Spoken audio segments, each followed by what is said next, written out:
दोस्तों, एक बार की बात है। एक नौजवान युवक बुद्ध के पास आता है और उनसे कहता है कि हे बुद्ध, क्या आप मेरे एक सवाल का जवाब दे सकते हैं। बुद्ध ने मुस्कुराते हुए कहा कि पूछो, क्या पूछना चाहते हो। इसके बाद उस युवक ने कहा कि हे बुद्ध, मेरी उम्र अभी ज़्यादा नहीं है, लेकिन मैं बहुत परेशान रहता हूँ, बहुत दुखी रहता हूँ। मैं आपसे यह जानना चाहता हूँ कि मेरे जीवन में अभी से इतना दुख क्यों है। अभी तो मेरी ज़िंदगी बहुत बाकी है। क्या मेरे जीवन में दुख हमेशा बढ़ते रहेंगे। इन दुखों से छुटकारा पाने का कोई रास्ता नहीं है। यह सुनकर बुद्ध कहते हैं, कहाँ है तुम्हारे दुख, मुझे तो दिखाई नहीं दे रहे हैं। यह सुनकर वह युवक कहता है, दुख तो मेरे अंदर है बुद्ध, मेरे भीतर है, वह आपको कैसे दिखाई देंगे। यह सुनकर बुद्ध उस व्यक्ति से पूछते हैं कि क्या तुम्हें अपने दुख दिखाई देते हैं। वो युवक कहता है कि हाँ बुद्ध, मैं अपने दुखों को भली भांति देख रहा हूँ। तब बुद्ध ने पूछा कि दुखों का मूल्य क्या है। बुद्ध में और उस युवक में चर्चा चल ही रही थी। तभी एक बौद्ध भिक्षु दौड़कर वहां पर आता है। वह तथागत बुद्ध के कानों में कुछ कहता है। इसके बाद बुद्ध उस व्यक्ति से कहते हैं कि चलो आज मैं तुम्हें जीवन का सत्य दिखाने के लिए एक जगह पर ले चलता हूँ। वहां पर तुम्हें कुछ भी नहीं बोलना है, चुपचाप सारी बातें सुनते रहना है। इसके बाद तुम्हें अपने सारे प्रश्नों का उत्तर खुद ही मिल जाएंगे। यह कहकर वह युवक गौतम बुद्ध के पीछे पीछे चलने लगता है। कुछ दूर चलने के बाद गौतम बुद्ध एक घर में प्रवेश करते हैं। घर में प्रवेश करने के बाद वह युवक और तथागत बुद्ध देखते हैं कि वहाँ पर बहुत सारे लोग खड़े हैं और बीच में चारपाई पर एक वृद्ध आदमी लेटा हुआ है। बुद्ध को देखते ही सभी लोगों ने उनके लिए रास्ते बनाए और बुद्ध उस आदमी के पास वहीं चारपाई पर बैठ जाते हैं। वह युवक भी पास में ही बैठ जाता है। इसके बाद वह वृद्ध आदमी जो चारपाई पर लेटा हुआ था कहना शुरू करता है कि हे बुद्ध, मैं नहीं जानता कि मेरे जीवन में और कितनी सांसें बची हैं। पता नहीं किस वक्त मुझे भगवान के घर से बुलावा आ जाए। मैं मरने से पहले अपने कुछ सवालों के जवाब आपसे जानना चाहता हूँ। मुझे पता है कि उन सवालों के जवाब आप ही मुझे दे सकते हैं, इसलिए मैंने आपको यहाँ पर बुलवाया है। इसके बाद उस वृद्ध आदमी ने कहना शुरू किया कि हे बुद्ध, अपने आखिरी वक्त में मुझे अपने बचपन के दिन याद आ रहे हैं। मैं अपने बचपन के दिनों को याद करता हूँ और सोचता हूँ कि वो भी क्या दिन थे। ना कुछ पाने की फिक्र, ना कुछ खोने का गम। बचपन के उन दिनों को याद करके मेरी आंखों में आंसू आ जाते हैं। मुझे लगता है कि कितनी आज़ादी थी उस समय। मेरा मन कितना खुला हुआ था। मन में कुछ भी पाने की इच्छा नहीं थी। जिस भी खेल में लग जाते थे उसी खेल में पूरे दिन लगे रहते थे। लेकिन कुछ समय बाद जैसे जैसे मैं बड़ा होने लगा वैसे वैसे मुझे जिंदगी की दौड़ में आगे निकलने के लिए मेरे पिता मुझसे अक्सर कहा करते थे कि तुम पढ़ाई में अपने भाई जैसे क्यों नहीं हो, तुम दूसरे लोगों से पीछे क्यों रहते हो। यह सब सुनकर मेरा मन बहुत बेचैन रहने लगा है। लोग मुझे बहुत ताने मारते थे क्योंकि ना तो मैं खेल में अच्छा था और ना ही पढ़ाई में अच्छा था।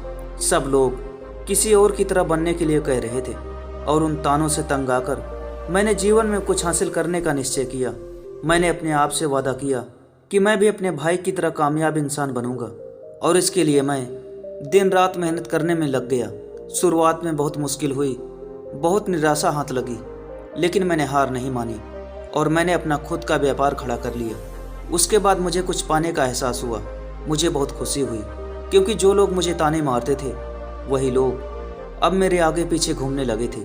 कुछ वक्त बाद एक रईस के बेटी के साथ मेरी शादी हो गई। उसके बाद मुझे लग रहा था जैसे मेरा जीवन स्वर्ग बन गया हो। कुछ साल बाद मुझे 2 बेटे प्राप्त हुए। दोनों बहुत ही सुंदर थे। अब मेरा मन बच्चों के लिए कुछ करने का उत्सुक हो गया। मैं और भी ज़्यादा धन कमाने में लग गया और जल्द ही मैं अपने नगर का सबसे बड़ा व्यापारी बन गया। सब कुछ अच्छा चल रहा था, लेकिन अनहोनी को कौन टाल सकता है। एक दिन अचानक मेरी पत्नी मुझे छोड़कर चली गई। इससे मुझे बहुत गहरा सदमा पहुंचा। कई दिनों तक मैं अपने घर से बाहर नहीं निकला। मेरे बेटे मुझे हिम्मत देते कि पिताजी माताजी तो नहीं रही और जो हो चुका है वो वापस नहीं आ सकता, लेकिन हम दोनों भाई आपका साथ देंगे, आपकी हमेशा सेवा करेंगे।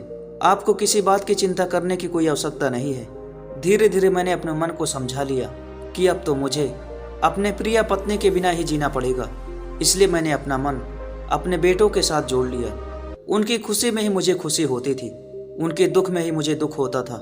इसके बाद व्यक्ति ने कहा कि हे बुद्ध, जीवन चक्र में मुझे ऐसा महसूस होता था कि आखिर जीवन क्या है। जीवन को उसकी गहराइयों को कैसे जाना जाए, यह कैसे जाना जाए कि मैं कौन हूँ और मैं इस दुनिया में क्या करने के लिए आया हूँ। ऐसे में तमाम सवाल मेरे मन में उठते रहते हैं। और मुझे आपके बारे में भी पता चला कि बुद्ध ऐसी ध्यान की प्रणाली बताते हैं जिससे जीवन का मतलब समझा जा सकता है। लेकिन मैं हमेशा सोचता रहता था कि पहले अपने जीवन के दुखों से और परेशानियों को दूर कर देता हूँ, उसके बाद ध्यान में मैं अपना पूरा मन लगाऊंगा। और यही सोचकर मैं कभी भी ध्यान नहीं कर पाता था। धीरे धीरे वक्त और आखिरी में उम्र भी ढलने के बाद मैं बीमार पड़ गया। वैसे मेरे जीवन में कोई कमी नहीं रही। मेरे बेटों ने मेरा अच्छा साथ दिया। मैंने जीवन में बहुत कुछ हासिल भी किया। लेकिन अब मैं अपने जीवन में अगर पीछे मुड़कर देखता हूँ तो मुझे एहसास होता है कि मेरे बचपन के दिन ही सबसे प्यारे थे। तब उस आदमी ने बुद्ध से पूछा, मैं चंद मिनट का मेहमान हूँ, यह मैं जानता हूँ, लेकिन क्या कुछ ऐसा सूत्र बता सकते हैं जिससे मैं सुकून से मर सकूँ, मेरे मन के सारे सवाल शांत हो सकें और मैं जीवन का असली मतलब समझ कर मरूँ। यह सुनकर बुद्ध ने कहा, हर इंसान को अपने बचपन के दिन प्रिय क्यों होते हैं? क्योंकि उस समय उसे कोई चिंता नहीं होती है, वो आज़ाद होता है, उसके मन में कोई लालसा नहीं होती है, जिस काम में लग जाता है उसी में मग्न हो जाता है। लेकिन जैसे जैसे इंसान की आयु बढ़ने लगती है वैसे वैसे उसकी इच्छाएं, उसकी कामनाएं दिन ब दिन बढ़ती जाती है। और इसलिए अक्सर इंसान भविष्य की तैयारी में लगा रहता है और फिर अतीत के बारे में सोचता रहता है और वर्तमान में जीना भूल जाता है। और वहीं अगर हम किसी छोटे बच्चे को देखें तो उसके लिए कोई भविष्य या अतीत नहीं होता, उसके लिए बस वर्तमान होता है और इसलिए वह वर्तमान में पूरा आनंदित होकर रहता है। तुमने अपना पूरा जीवन अपनी कामयाबियों, अपने बेटों, अपनी पत्नी, अपने भविष्य की योजनाओं में लगा दिया है और तुम हमेशा यही सोचते रहे कि मैं पहले अपने जीवन को व्यवस्थित कर लेता हूँ, उसके बाद सत्य की खोज करूँगा, उसके बाद ध्यान करूँगा।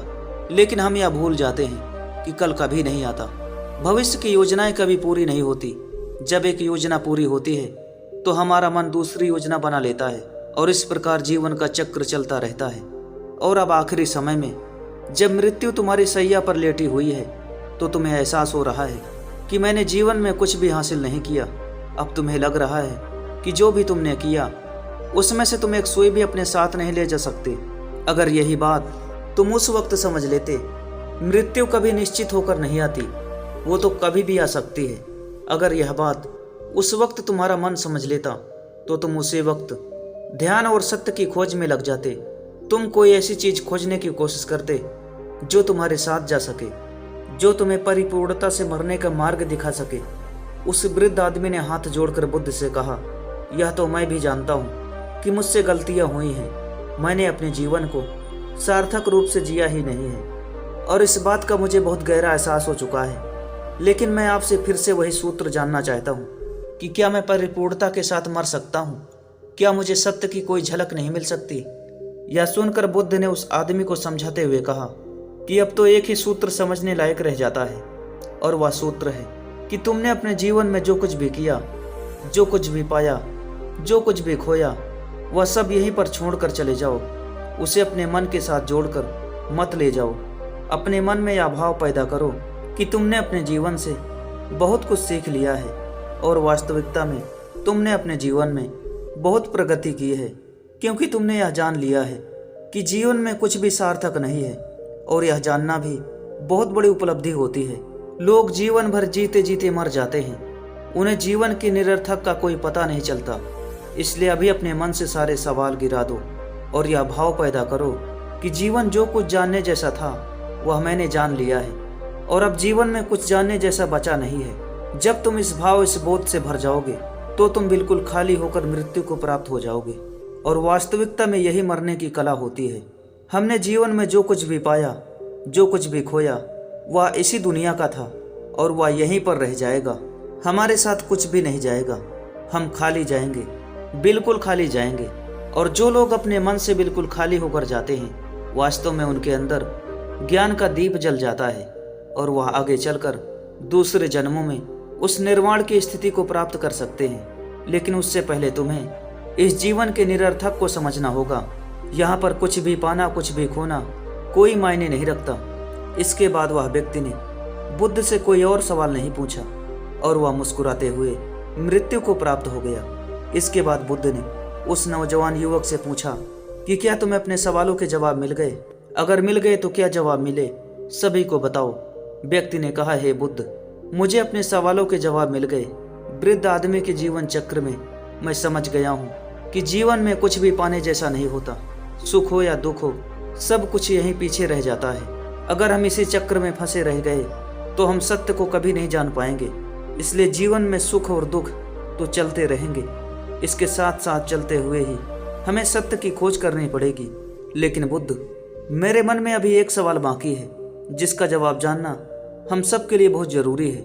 मेरा सवाल यह है, मैं ध्यान की यात्रा करने के लिए बहुत प्रेरित हुआ हूँ, लेकिन मुझे कोई मार्ग नहीं पता कि ध्यान कैसे किया जाता है। तभी बुद्ध कहते हैं कि ध्यान की सभी प्रक्रियाएं तुम्हें होश में ही लाने के लिए बनी है, तुम्हें वर्तमान में लाने के लिए बनी है। अगर तुम किसी भी काम को पूरी उपस्थिति के साथ एकाग्र भाव से अपने आप को पूरा इकट्ठा करके कर सकते हो तो तुम ध्यान में ही तो होते हो।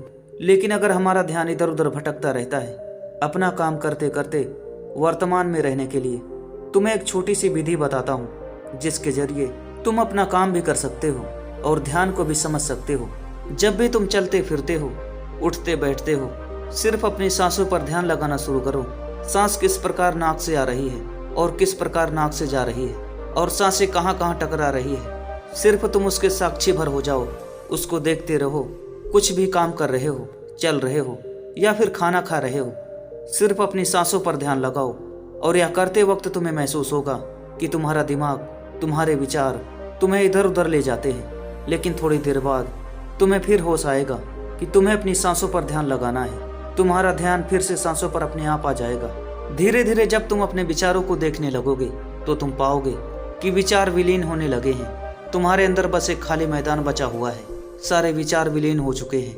और इसके बाद बुद्ध ने कहा कि सांसें जो होती हैं वो वर्तमान में चलती हैं, ना ही भविष्य में चलती हैं और ना ही अतीत में चलती हैं। और जब तुम अपनी सांसों से जुड़ जाते हो तो वर्तमान में ध्यान लगाना सीख जाते हो, क्योंकि सांसें जिन पर तुम ध्यान लगा रहे हो वो वर्तमान में चल रही होती हैं। इसके बाद धीरे धीरे कदम दर कदम तुम्हें ध्यान का एहसास खुद ही होने लगता है। तुम ध्यान लगाना अपने आप सीख जाते हो, क्योंकि सांसें जिन पर तुम ध्यान लगा रहे हो वो वर्तमान में चल रही होती हैं। तुम्हें खुद ही एहसास होने लगेगा। फिर भी तुम जो भी काम करोगे तुम्हारा उसमें चित्त लगेगा। शुरुआत वहीं से करो जहाँ पर तुम हो, यहीं से अपनी सांसों को पकड़ना शुरू कर दो। दोस्तों, जीवन को समझना इतना आसान नहीं है। कभी कभी तो जिंदगी बीत जाती है, लोग यह भी नहीं समझ पाते कि उनके साथ हो क्या रहा है। और बहुत से लोग बहुत छोटी सी उम्र में सब कुछ समझ जाते हैं। जीवन में सही गलत, झूठ, रुपया पैसा, मान सम्मान, पहचान, धर्म, जाति, ऊंच नीच, लोग इन सब के पीछे भागते रहते हैं। और अंत में जब आखिरी समय आता है तो इंसान को अपनी सारी बातें याद आती है। उन्हें अपना बचपन याद आता है। जैसे इस कहानी में उस वृद्ध आदमी को याद आ रहा था। वह अपनी बचपन की बातें सोचकर याद कर रहा था कि क्या जिंदगी थी मेरी। दोस्तों, यही तो है इंसान का जीवन। समझते समझते जीवन खत्म हो जाता है, लेकिन फिर भी समझ में नहीं आता। तो दोस्तों, आज की भी यह वीडियो आपको कैसी लगी मुझे नीचे कमेंट बॉक्स में कमेंट करके जरूर बताएं। अगर आपको यह वीडियो अच्छी लगी तो इस सौरभ थॉट्स चैनल को सब्सक्राइब जरूर करें। तो दोस्तों, आज की इस वीडियो में इतना ही। मिलते हैं किसी नई वीडियो में किसी नए टॉपिक के साथ। तब तक के लिए धन्यवाद।